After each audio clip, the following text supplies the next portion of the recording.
اور اردو ادب کے استاذ اور بہت لکھنے والے ہمارے درمیان موجود ہیں۔ اس سے میری مراد علی جناب پروفیسر صفدر امام قادری صاحب سے ہے۔ آپ پٹنہ سے تشریف لائے ہیں۔ پٹنہ کالج میں آپ استاد ہیں، بہت سینئر استاد ہیں، اخبارات میں بھی لکھتے ہیں، ادبی میگزین میں بھی لکھتے ہیں، اسلامیات پر بھی خوب آپ لکھتے ہیں۔ میں سمجھتا ہوں کہ ہندوستان میں بڑے لکھنے والوں میں آپ کا شمار ہوتا ہے۔ میں آپ سے انتہائی ادب و احترام کے ساتھ درخواست کرتا ہوں کہ آپ تشریف لائیں۔ آپ کے مقالے کا موضوع ہے صوفیہ اور بھکتی تحریک کے ادبی اثرات، ایک لسانی مطالعہ۔ آپ کے سامنے عالی جناب پروفیسر صفدر امام قادری صاحب۔ صدر محترم اور بزرگان، ابھی زیادہ لکھنے کے سلسلے سے افضل مصباحی ہماری تعریف کر رہے تھے، آپ نے سنا ہی، ہم نے اسے عیب کی طرح سے سنا۔ مختصر سا مقالہ پہلے سے ہی یہاں سے ہدایت تھی اور ہم نے اس کو کسی طرح سے 4 صفحے میں پورا کر لیا۔ اب 10 منٹ سے بڑھ جائے تو شاید کوئی ایک ایبسنٹی ہے تو اس کا کچھ وقت ادھر دے دیا جائے، اور صدور سے گزارش کر رہا ہوں، کیونکہ ابھی آپ نے اس سیشن میں یہ دیکھا ہوگا کہ کچھ خاص موضوعات پہ ہم نے بار بار گفتگو کی۔ ہم سمجھتے ہیں کہ ہم جس موضوع کو چھیڑنا چاہتے ہیں ابھی اس پہ گفتگو نہیں ہوئی ہے، اس لیے ذرا غور کریں۔ صوفیہ اور بھکتی تحریک کے ادبی اثرات، ایک کثیر لسانی مطالعہ۔ مجموعہ مقالات میں بہت تفصیلی حصہ ہے اس کا، یہاں مختصر آپ سنیں۔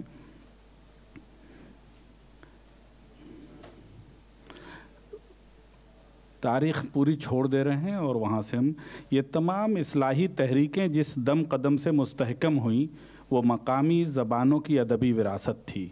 یہ کہاں ممکن تھا کہ نام دیو، رامانند، تکارام، گورکھ ناتھ، رامانج، کبیر داس، گیانیشور، وارث شاہ، بلے شاہ، گرو نانک اور بابا فرید عربی، فارسی یا سنسکرت زبانوں میں اپنی بات پیش کرتے اور عوامی طور پر ان کے سننے والوں کا ایک حلقہ اثر قائم ہوتا۔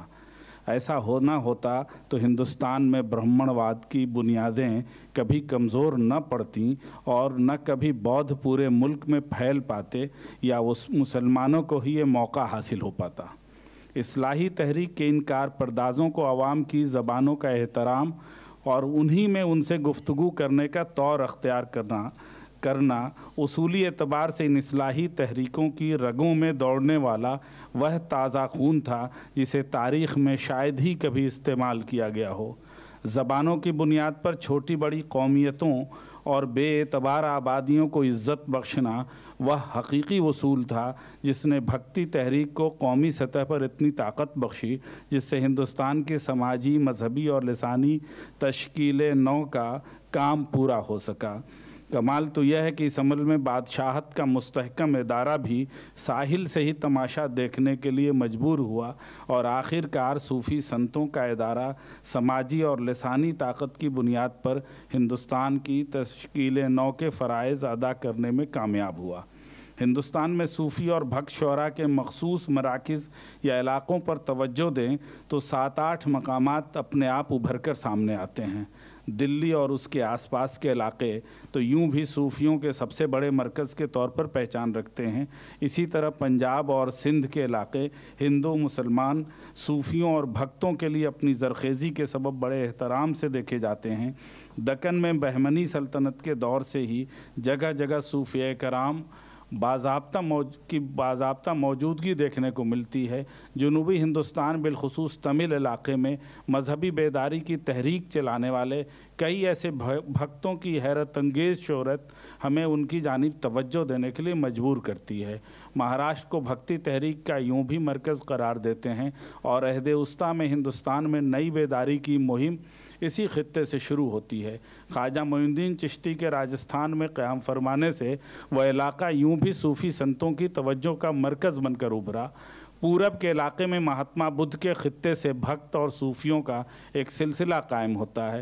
مشرقی اتر پردیش اور بہار کی زرخیزی اس باب میں بہت اہمیت کی حامل ہے۔ یہ سلسلہ موجودہ مغربی بنگال، بنگلہ دیش، اڑیسہ اور آسام تک کے بھکت کویوں تک پہنچتا ہے۔ ان تمام صوفیوں اور بھکتوں کے ذریعہ آزمائی جا رہی زبانوں پر غور کریں تو حیرت انگیز مسرت کا احساس ہوتا ہے کہ مسلمانوں کی آمد کے 600-700 برسوں کے دوران یہ ملک درجنوں نئی پرانی زبانوں کی رگوں میں تازہ خون ڈال کر ایک نیا لسانی مجاہدہ کرتا ہوا دکھائی دیتا ہے۔ 15ویں-16ویں صدی عیسوی تک تمل، کنڑ، مراٹھی، اردو، ہندی، بنگلہ، پنجابی، سندھی، بھوجپوری، مگہی، کشمیری، راجستھانی، میتھلی، اوہٹ، برج، ہریانوی، اودھی، دکنی، گجراتی وغیرہ زبانوں میں شعر و ادب کا وافر مقدار میں ادبی سرمایہ قائم ہونا یہ بتاتا ہے کہ یہ زبانیں اب اپنے پاؤں پر کھڑی ہو کر اظہار کا آزادانہ روپ اختیار کرنے کی اہل ہیں۔ ان میں کئی زبانوں کا بالکل ابتدائی سرمایہ قائم ہونا یہ بتاتا ہے کہ یہ زبانیں انہی صوفیوں اور بھکتوں کی شاعری کی مرہون منت ہیں۔ بعض صوفیوں اور بھکتوں نے مسلمہ زبانوں خاص طور پر عربی، فارسی اور سنسکرت میں بھی رشد و ہدایت کے سلسلے سے پیش رفت کی۔ ان میں سے اکثر کی ذاتی تعلیم ان زبانوں میں استناد کا درجہ رکھتی تھی۔ اس کے باوجود سب نے یہ کوشش کی کہ خاص طور پر وہ مقامی زبانوں کو ہی ذریعہ اظہار بنائیں۔ بھکتی اور صوفیہ کے حلقے میں ایک بڑی جماعت ایسے افراد کی تھی جو رسمی تعلیم سے بہت دور تھے۔ مہاراشٹر کے تمام بھکت کوی علم کی عمومی روشنی سے بہرور نہ ہو سکے تھے۔ کبیر داس سے بلھے شاہ تک سب کاغذ قلم کے بغیر شعر و ادب کے کوچے کی سیاہی میں نکلے تھے۔ ہندوستان کی تاریخ میں یہ ایک ایسا انوکھا تجربہ تھا جب سماجی، مذہبی اور ادبی اصلاح کی نکیل ان افراد کے ہاتھوں میں تھی جنہیں ملک کا حرف شناس طبقہ ہونا بھی نہیں مانا جا سکتا۔ ایک دوسری صورت یہ بھی پیدا ہوئی کہ ان بھکتوں اور صوفیوں میں سے بڑی تعداد ان افراد کی تھی جو سماجی اعتبار سے نہایت پسماندہ اور محروم طبقوں سے آتے تھے۔ کہاں ہندو سماج میں شودر وید واکیہ بھی سن لے تو گناہ کا مرتکب ہو جاتا تھا، لیکن چند صدیوں کے عوامی منتھن کے بعد جو نیا ماحول پیدا ہوا اس میں نامدیو، تکارام اور کبیر داس وغیرہ قوم کو اصلاح کا پیغام دیتے ہوئے نظر آتے ہیں۔ ان کی مصلحانہ حیثیت کا اس بات سے بھی ثبوت ملتا ہے کہ ان کے عقیدت مندوں اور پرستاروں کی تعداد نہ صرف ان کے مخصوص علاقوں میں موجود تھی بلکہ وہ اپنے گرو کا سندیش دور دور تک پہنچاتے ہوئے نظر آتے ہیں۔ اگر ایسا نہیں ہوتا تو 50-60 برسوں کی میعاد میں کبیر کی شاعری پنجاب پہنچ کر گرو نانک کے لیے اصلاحی صحیفے کا متن نہ بن گئی ہوتی۔ صوفیہ اور بھکت شعراء نے ہندوستانی زبانوں کو اشرافیت سے گریز کی ایک راہ دکھائی۔ عہد سلطنت میں فارسی کا بول بالا تھا، لیکن عوامی سطح پر علاقائی زبانوں کا آگے بڑھنا اور محدود پیمانے پر ہی صحیح مگر طبقہ اشراف کا بھی ان زبانوں کی طرف متوجہ ہونا ہندوستان میں نئے لسانی مزاج کا اعلانیہ ہے۔ دکن میں بہمنی سلطنت کے زمانے میں ہی مقامی بولیوں کی طرف جھکاؤ کے آثار ملنے لگتے ہیں، لیکن قطب شاہی اور عادل شاہی حکومتوں کے زیر اثر فارسی سے الگ اردو علاقائی اعتبار سے ابھرتی ہوئی زبانوں کی پشت پناہی سے 15ویں صدی کے ساتھ عیسوی کے ساتھ اردو کو ایک ایسا گھر نصیب ہوا جہاں اسے دیگر عوامی زبانوں سے طاقت لے کر اپنی آزادانہ تشکیل کے مراحل مکمل کرنے تھے۔ یہیں وہ تجربات پہلی بار پائے تکمیل تک پہنچے جن کی روح سے ہم نے امیر خسرو کا بھولا ہوا سبق پھر سے یاد کیا اور اردو کو دیسی آداب بخشنے میں کوئی کوتاہی ہی نہیں کی۔ شمالی ہندوستان میں فارسی کا تفوق اس قدر استحکام حاصل کر چکا تھا جس سے اردو کی آزادانہ ترقی کے امکانات نہیں پیدا ہو سکتے تھے۔ نئی نئی صنفوں کی طرف لپک پیدا کرنا اور ادب کو غیر مذہبی اور کثیر تہذیبی و لسانی بنیادوں پر قائم کرنے کی جد و جہد دکن میں بہت آسانی کے ساتھ اس لیے پائے تکمیل تک پہنچی کیونکہ ان کاموں کے لیے وہاں کے بادشاہ بھی معاون و مددگار تھے۔ ادب کے طور پر مستحکم روپ لیتے ہوئے زبان، تہذیب اور ثقافت کی تکثیریت کا جو لہو دکنی شعراء، صوفیہ اور شاعر فرما رواؤں نے اردو کو عطا کیا وہ اردو کی آج تک حقیقی پہچان ہے۔ مہاراشٹر میں ذات برادری کی تفریق اور سماجی اونچ نیچ کے خلاف جو ماحول پیدا ہوا اس کا دماغ وہاں کے بھکت شعراء ہی تھے۔